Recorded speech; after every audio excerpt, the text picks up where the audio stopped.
ఏదైనా ఒక plastic surgery procedure చేయించుకుందామని decide చేసుకున్నాక ఎలాంటి డాక్టర్ దగ్గరికి వెళ్ళాలి, ఎలా ట్రీట్మెంట్‌కి ముందరికి వెళ్ళాలి అని మీకు గనక డౌట్స్ ఉంటే గనక ఈ వీడియో చూడండి.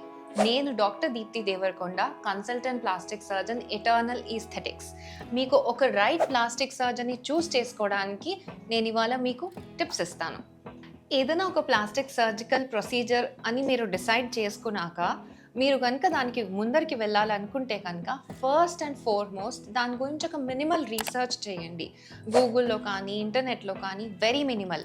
అంతకన్నా ఎక్కువ చేస్తే మళ్ళీ అది మీకు కన్ఫ్యూజన్ క్రియేట్ చేయొచ్చు. ఒక స్మాల్ రీసెర్చ్ దీన్ని బట్టి మీరు ఏ డాక్టర్ని అయితే సెలెక్ట్ చేసుకుంటారో వాళ్ళు మీకు ఎలాంటి ఇన్ఫర్మేషన్ ఇస్తున్నారు అనేది టాలీ చేసుకోవడానికి హెల్ప్ అవుతుంది. మీరు చూస్ చేసుకున్న కొంతమంది ప్లాస్టిక్ సర్జన్స్లో వాళ్ళ డిగ్రీస్ చూడండి, వాళ్ళ స్పెసిఫికేషన్స్ చూడండి, వాళ్ళు ఏమైనా ఎక్స్ట్రా ఆర్డినరీగా మీరు అనుకుంటున్న ప్రొసీజర్ మీద ఏమైనా వర్క్ చేశారా, ఏమైనా ఫెలోషిప్స్ చేశారా అబ్జర్వ్ చేయండి. ఎన్ని ఇయర్స్ నుంచి పర్టికులర్ ప్రాక్టీస్లో ఉన్నారో ఒకసారి చూసుకోండి. ఇది మీకు ఇంటర్నెట్లో ఆర్ బేసిక్ రీసెర్చ్లో అర్థమైపోతుంది.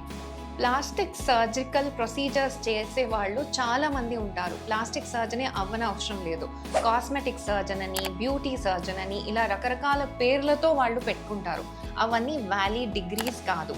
MCH ప్లాస్టిక్ సర్జరీ అయ్యుండి వాళ్ళు దాంట్లో మళ్ళీ కాస్మెటిక్ సర్జరీ అనే ఒక ఫెలోషిప్ చేసి ఉంటుంటే కనుక మీకు వాళ్ళు ఒక గుడ్ రిజల్ట్ ఇవ్వడానికి హెల్ప్ అవుతుంది. అలా షార్ట్ లిస్ట్ చేసుకున్న కొంతమంది డాక్టర్స్ని కలవడానికి ట్రై చేయండి. వాళ్ళ సెంటర్స్, వాళ్ళ హాస్పిటల్స్కి వెళ్ళండి, కన్సల్టేషన్ చూడండి. వాళ్ళ ఎన్విరాన్మెంట్, ఆ క్లినిక్స్ ఎలా ఉన్నాయి, ఆ హాస్పిటల్స్ ఎలా ఉన్నాయి మీకు అర్థం అవుతుంది. నీట్ స్టాండర్డ్స్ మెయింటైన్ చేస్తూ ఉన్న హాస్పిటల్స్లో చేయించుకోవడం కొంచెం ఖర్చు ఎక్కువైనా సరే మంచి ఆలోచన. ఖర్చు కోసం ఆలోచించి ఎక్కువ ఫెసిలిటీస్ లేని చోట చేయించుకోవడం మూలాన మీకు నష్టపోయే ఛాన్సెస్ ఉంటారు. మీరు సెలెక్ట్ చేసుకున్న డాక్టర్ని కన్సల్టేషన్ తీసుకునే సమయంలో అన్ని డౌట్స్ అడగండి. వాళ్ళు చెప్పే ప్రతి ఇన్ఫర్మేషన్ కీన్గా వినండి. మీరు చేసుకున్న మినిమల్ రీసెర్చ్ ఈ ఇన్ఫర్మేషన్ యూజువలీ టాలీ అవుతాయి వాళ్ళు ఒకవేళ గుడ్ సర్జన్స్ అయితే కనుక. అండ్ ఆర్ట్ సర్జన్ మీ ప్రతి డౌట్ని ఎలా ఆన్సర్ చేస్తున్నారు, చిరాకు పడుతున్నారా ఆర్ ప్రతిదీ డీటెయిల్డ్గా మీకు ఎక్స్ప్లెయిన్ చేస్తున్నారా అనే దాన్ని బట్టి మీ కాన్ఫిడెన్స్ బిల్డప్ అవుతుంది. ఎవరైతే మీకు కాన్ఫిడెన్స్ బిల్డప్ చేయడానికి హెల్ప్ చేస్తారో వాళ్ళు యూజువలీ మీకు బెటర్ రిజల్ట్స్ ఇవ్వగలుగుతారు. ఎందుకంటే వాళ్ళ ఓపిక, శ్రద్ధ మీ పట్ల ఎక్కువగా ఉంటాయి. సర్జికల్ టీమ్ గురించి ఒక చిన్న క్వశ్చన్ అడగండి. ఎలాంటి ఎనస్థెటిస్ట్ ఉంటారు, వాళ్ళు ఎంత ఫ్రెషరు ఆర్ ఎంత సీనియరు, టీమ్ ఎంత స్ట్రాంగ్గా ఉంది, రెగ్యులర్గా ఎంత ఫ్రీక్వెంట్గా ఇలాంటి సర్జరీస్ అవుతాయి, అయినప్పుడు ఎలాంటి కాంప్లికేషన్స్ వచ్చాయి. అండ్ ఒకవేళ డాక్టర్ కాంప్లికేషన్స్ చెప్పడానికి రెడీగా ఉంటే వినండి. ఆ కాంప్లికేషన్ మీకు వస్తుందని కాదు, కానీ అది మీకు ఒక ప్రిపరేషన్ మాడ్యూల్. సో అన్నీ ఓపెన్గా డాక్టర్తో డిస్కస్ చేయండి.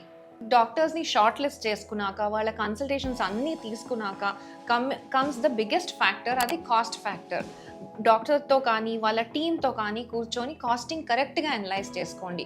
యూజువలీ వాళ్ళు మీకు ప్రతి డీటెయిల్ బిఫోర్ ద సర్జరీ ఇవ్వాలి. తర్వాత ఉండే హిడెన్ ఛార్జెస్ అవి ఆర్ నాట్ ఐడియల్.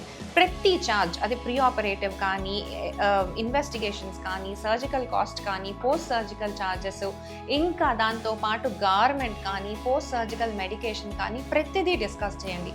ముందే అన్నిటికీ కొటేషన్స్ తీసుకోండి.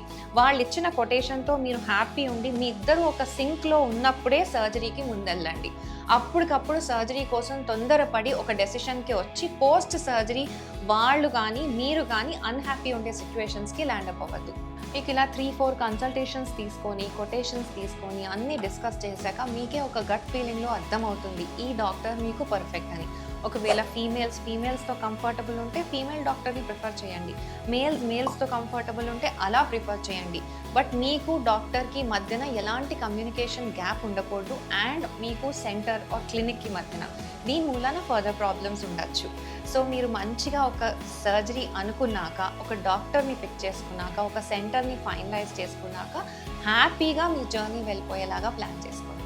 మీకు ఇంతకు మించి ఏమైనా డౌట్స్ ఉంటే కనుక కమెంట్ బాక్స్లో కమెంట్ చేయండి. ప్లాస్టిక్ సర్జరీ ప్లాన్ చేసే మీ ఫ్రెండ్స్ అందరికీ ఈ వీడియో షేర్ చేయండి. లైక్ అండ్ ఈ ఛానల్కి సబ్స్క్రైబ్ చేస్తే ఇలాంటి మరిన్ని ఇన్ఫర్మేటివ్ వీడియోస్ ఇవ్వడానికి మాకు ఇన్స్పిరేషన్ లాగా ఉంటుంది.